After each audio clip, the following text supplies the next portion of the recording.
Hallelujah. इसलिए किसी भी प्रकार का हथियार हो वो तुझ पर कभी भी सफल नहीं होगा।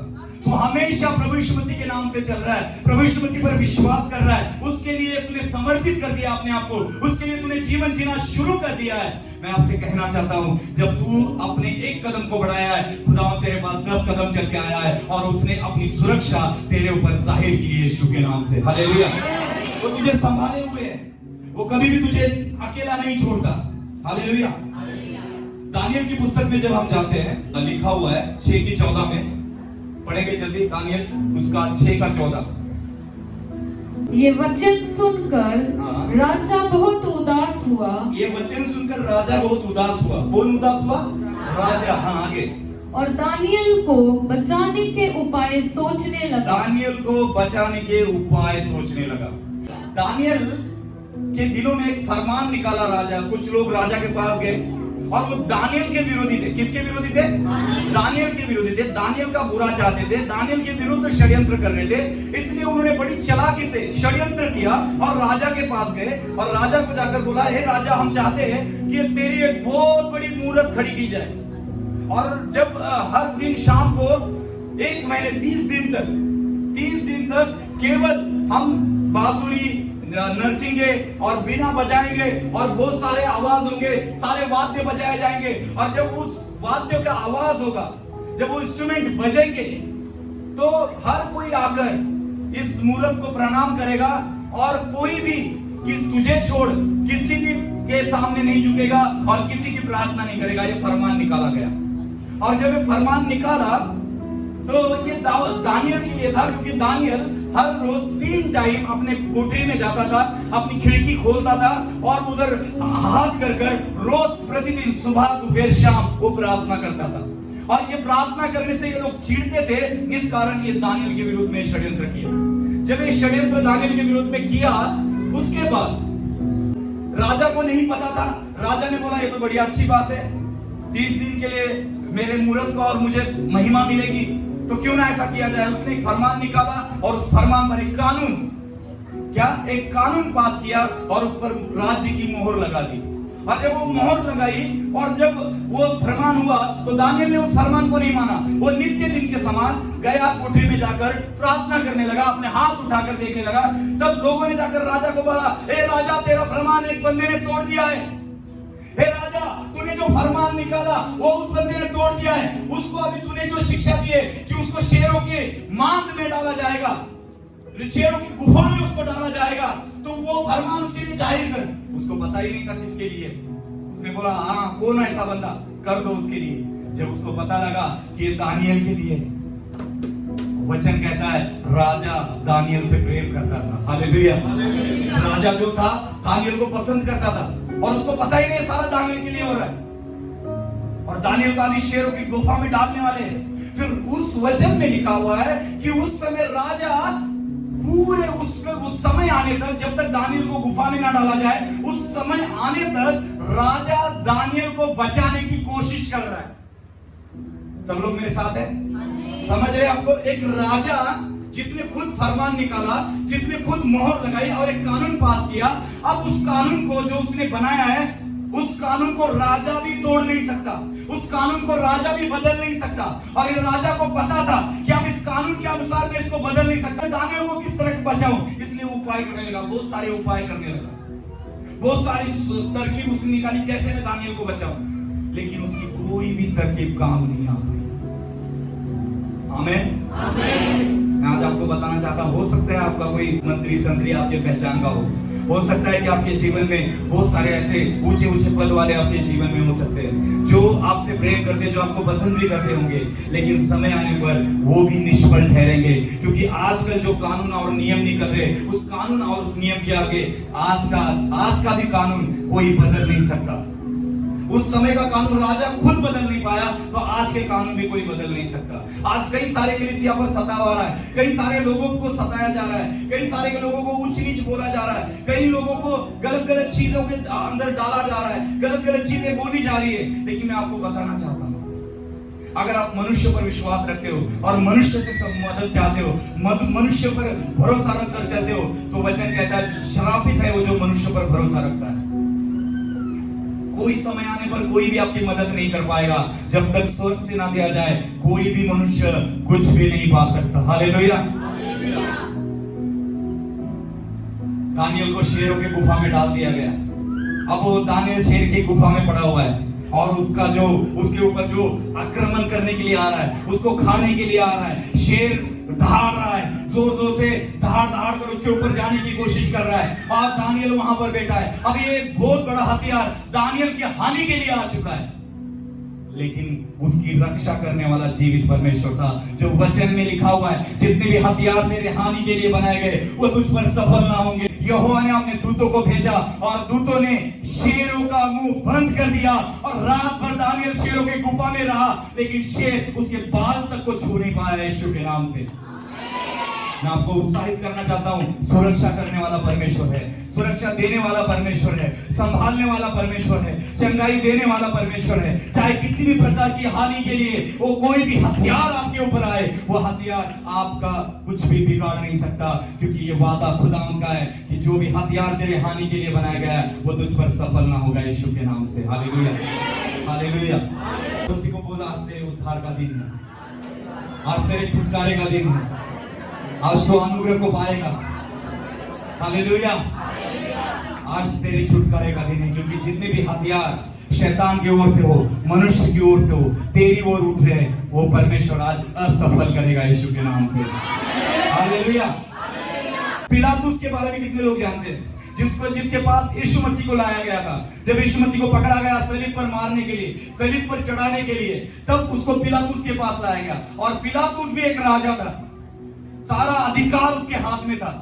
और जब यीशु मसीह को उसके पास लाया तब वो बोलता है कि मुझे तो इसके अंदर कोई भी दोष नहीं मिल रहा, और आप कहते हो इससे मुझे मृत्युदंड दे। मैं किस हक से इसको मृत्युदंड दूं?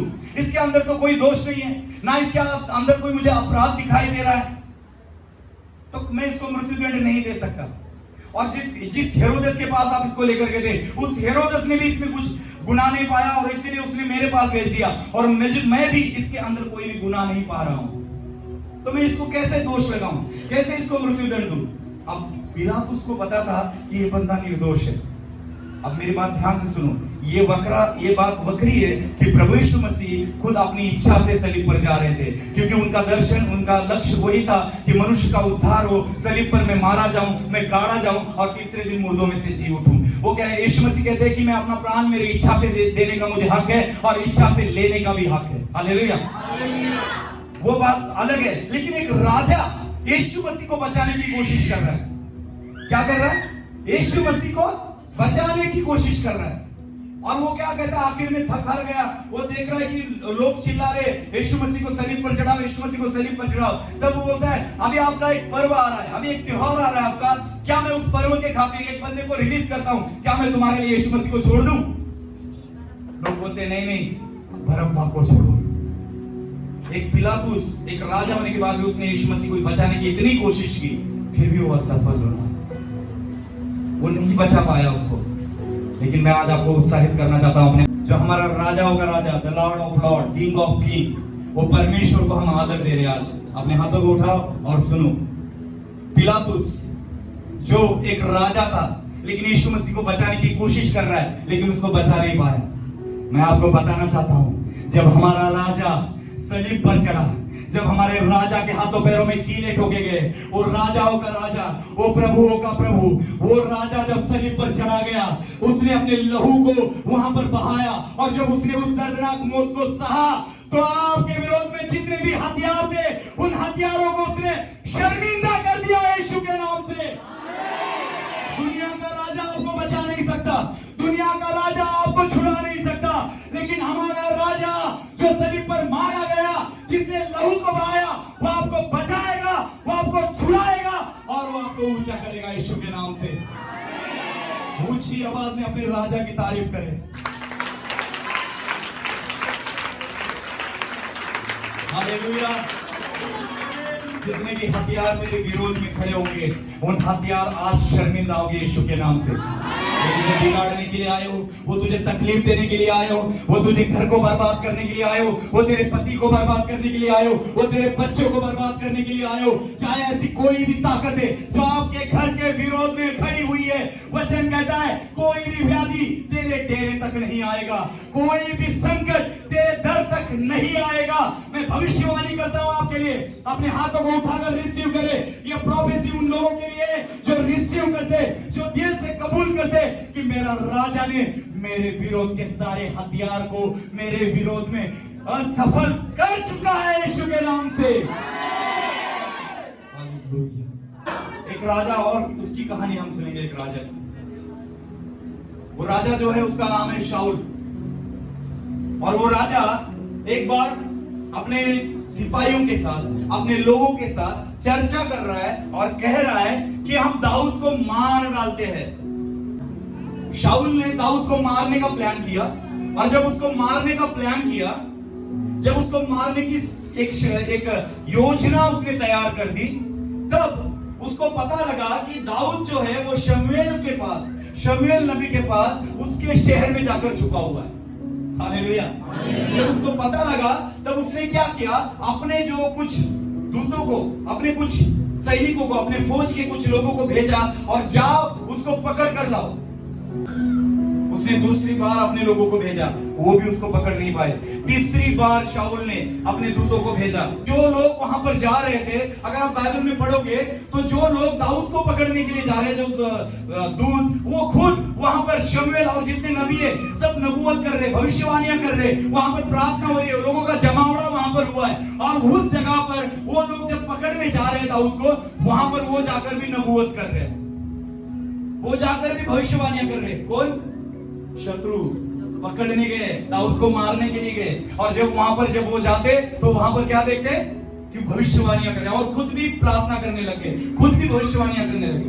दाऊद ने, शाऊल ने देखा 3 बार दूत गए और तीनों बार खाली आ गए, इस बार मैं खुद जाऊंगा। और जब वो राजा शाऊल खुद जाता है, अभी वो गांव से काफी दूर है और एक जगह पानी पीने के लिए रुका है, और जैसे उसके थोड़ा आगे जाता है, वचन में लिखा है परमेश्वर का आत्मा उसके ऊपर उतर आया, और उस जमावड़े में जहां पर नबूवत हो रही थी, जहां पर परमेश्वर की सेवा हो रही थी, जहां पर एक चर्च लगी थी, जहां पर एक सत्संग हो रही थी, शमूएल उस जगह पर मानो कि एक पास्टर की तरह खड़ा है, लोग भविष्यवाणियां कर रहे, लोग नबूवत कर रहे। उस जगह पर जब शाऊल अभी पहुंचने ही वाला है, वचन कहता है कि वो भी नबूवत करने लगा।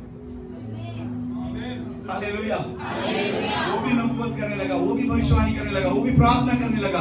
और वचन कहता है जो दाऊद को मारने के लिए, पकड़ने के लिए गया था, वो वहां पर दिन रात अपने कपड़े फाड़े हुए शमूएल के चरणों में पड़ा रहा। आया किस लिए था? दाऊद को पकड़कर मारने के लिए। शाऊल किस लिए आया था? फिर से बोलो। दाऊद को पकड़कर, और क्या कर जा रहा है? कपड़े फाड़कर परमेश्वर के सामने आराधना कर जा रहा है। आमीन, आमीन। हो सकता है आपके लिए भी कोई ऐसा षड्यंत्र कर रहा हो सकता है कि शैतान आपके परिवार के लिए कोई ऐसा षड्यंत्र कर रहा हो सकता है कि कोई ऐसी बातें आपके जीवन में आज करने के लिए कोई सोच रहा हो, लेकिन मैं आपको कहना चाहता हूं, वो आएंगे आपकी हानि के लिए, वो आएंगे आपके परिवार को ठेस पहुंचाने के लिए, वो शैतानी ताकतें आएगी आपके परिवार को बिगाड़ने के लिए, लेकिन जाएगी यीशु की आराधना कर यीशु के नाम से। आमीन, आमीन। आया किस लिए था? मारने के लिए। जा कैसा रहा है? आराधना कर। आपके घर में बीमारी आएगी आपको मारने के लिए, लेकिन जाएगी यीशु यीशु कहकर। आपके घर में कर्जा आएगा आपको डुबाने के लिए, लेकिन जाएगा यीशु यीशु कहकर। आपके घर में बांझपन आया हुआ है, वो आएगा और आपको परेशान करेगा, लेकिन जाएगा बल्ले बल्ले करते हुए यीशु के नाम से। आमीन। बलाक ने एक बार बलाम को बुलाया कि याकूब के लोगों को, इस्राएल के लोगों को श्राप दे। सब लोग मेरे साथ हैं? बलाक ने बलाम को बुलाया। बलाक एक राजा है, और राजा ने बलाम को बुलाया जो परमेश्वर का नबी है, और उसको बोला कि तू आ, ताकि इस्राएली लोगों को तू श्राप दे, जो याकूब के लोग हैं उनको तू श्राप दे, ताकि जब तू श्राप दे तो श्राप उनको लगे और मैं उनकी जाकर हानि पहुंचाऊं, उनसे युद्ध करूं और उनको मार दूं। वो ऐसा सोच रहे हैं। और वो जाता है बलाम के पास और बलाम को कहता है कि तू आ और मेरे लिए श्राप दे। आपको पता है क्या हुआ? बलाम श्राप देने के लिए 3 बार वहां पर गया, लेकिन तीनों बार वो श्राप देने के बजाय आशीर्वाद देकर आ गया। आशीष देकर आ गया। हालेलुया। परमेश्वर ने आपको चुना है कि आप आशीष के पुत्र कहलाओ। परमेश्वर ने आपको चुना है कि आपके ऊपर आशीष और बरकतें बनी रहे। उसने कहा जितनों ने मुझ पर विश्वास किया उनको मैं अपने बेटा और बेटी होने का अधिकार दिया। आप उसके बेटे और बेटी हो, आशीष के पुत्र हो, इसलिए कोई भी श्राप आप पर कभी नहीं चलेगा यीशु के नाम से। क्योंकि वचन में लिखा है इस्राएली लोगों को कहा गया कोई भी जादू याकूब पर नहीं चलेगा। वचन में लिखा याकूब के लोगों को श्राप देने के लिए वो बुला रहा था, इस्राएली लोगों को श्राप देने के लिए बुलाया। जितनी बार वो श्राप देने के लिए आया उतनी बार वो आशीष लेकर चला गया। हो सकता है आपके जीवन में भी ऐसा कोई व्यक्ति आपको श्राप देने आए, आपके लिए गलत बोलने के लिए आए, आपकी निंदा करने के लिए आए। जितनी बार वो आएगा श्राप देगा, आपके जीवन से आशीष निकलेगी यीशु के नाम से। कितने भी हथियार मेरे हानि के लिए बनाए गए तुझ पर सफल नहीं होंगे यीशु के नाम से। तुझ पर सफल नहीं होंगे यीशु के नाम से। तू आशीषित है और आशीषित रहेगा यीशु के नाम से। इसलिए डरने की जरूरत नहीं है। आया किस लिए था? श्राप देने के लिए। देकर क्या गया? आपके जीवन में शायद ऐसी कोई बीमारी आई हो आपको श्रापित करने के लिए, लेकिन जाएगी आशीष देकर यीशु के नाम से। आपकी रसोलियां आई है आपके गर्भ को खराब करने के लिए, जाएगी आशीष देकर। एड्स और कैंसर जैसी बीमारियां आपके शरीर में एंटर हो चुकी है श्रापित करने के लिए, लेकिन जाएगी बल्ले बल्ले करते हुए यीशु के नाम से। हालेलुया। जितनी भी हथियार तेरे हानि के लिए बनाए गए वो तुझ पर सफल नहीं होंगे। श्रापित करने के लिए कोई भी बंदा आए, चाहे शैतानी ताकत आए, वो आपको कभी श्रापित नहीं कर पाएगी, क्योंकि आप याकूब के वंशज हो। जितने भी हथियार तेरे हानि के लिए बनाए गए तुझ पर सफल नहीं होंगे। यीशु मसीह को पकड़ने के लिए कुछ लोग चले गए यीशु मसीह को पकड़ने के लिए। अब यीशु मसीह की बात सुनो। यीशु मसीह क्या कर रहे थे? प्रचार कर रहे थे। आइए पढ़ेंगे हम यूहन्ना उसका 7 और 45 आयत को पढ़ो। तब सिपाही प्रधान याजकों और फरीसियों के पास आए और उन्होंने उससे कहा तुम उसे क्यों नहीं लाए? सिपाहियों ने उत्तर दिया किसी मनुष्य ने कभी ऐसी बातें ना की। बस सुनो, सब लोग सुन रहे हैं? शास्त्री फिरोसियों ने भेजा है यीशु मसीह को पकड़ने के लिए, यीशु मसीह को हानि पहुंचाने के लिए। और जब वो यीशु मसीह को पकड़ने गए, वहां जाकर खड़े हो गए, वहां पर यीशु मसीह प्रचार कर रहे हैं। और जब वो प्रचार कर रहे हैं तो जो सिपाही उसको पकड़ने के लिए गए उन्होंने उस प्रचार को सुना। और जब उस प्रचार को सुना तब लोग जो सिपाही आए थे वो आश्चर्यचकित हो गए।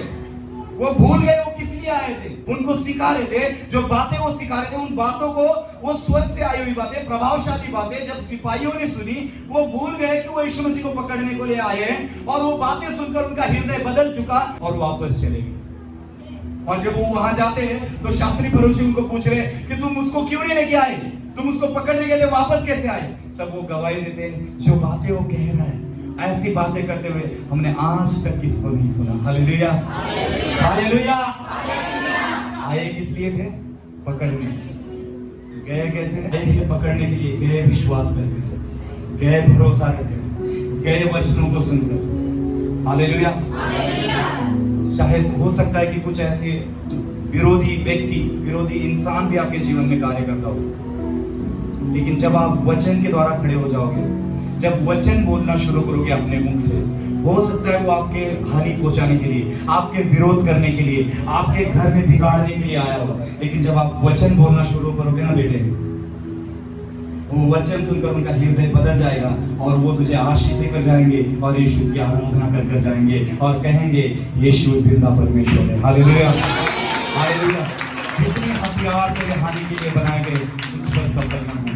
जब तक परमेश्वर आपको सुरक्षा नहीं देगा आपको कोई भी सुरक्षा नहीं दे सकता। इसलिए परमेश्वर के वचनों पर भरोसा करो कि परमेश्वर ने मुझे सुरक्षा दी। हो सकता है मैं बीमार हूँ, हो सकता है मैं तकलीफों में, हो सकता है मैं कुछ परिस्थितियों में, कुछ हालातों में हूँ, बने रहो परमेश्वर के साथ, आपकी हानि ना होगी। एक दिन आप यीशु मसीह के नाम से विजयी होंगे, यीशु के नाम से। हालेलुया। इसलिए इस भजन को मैंने गाया, क्यों तू डरता है, तेरे लिए वो लड़ता है, ना रथ ना घोड़े विजय दिलाएंगे, जब साथ है मसीहा जीत हम जाएंगे। आमीन।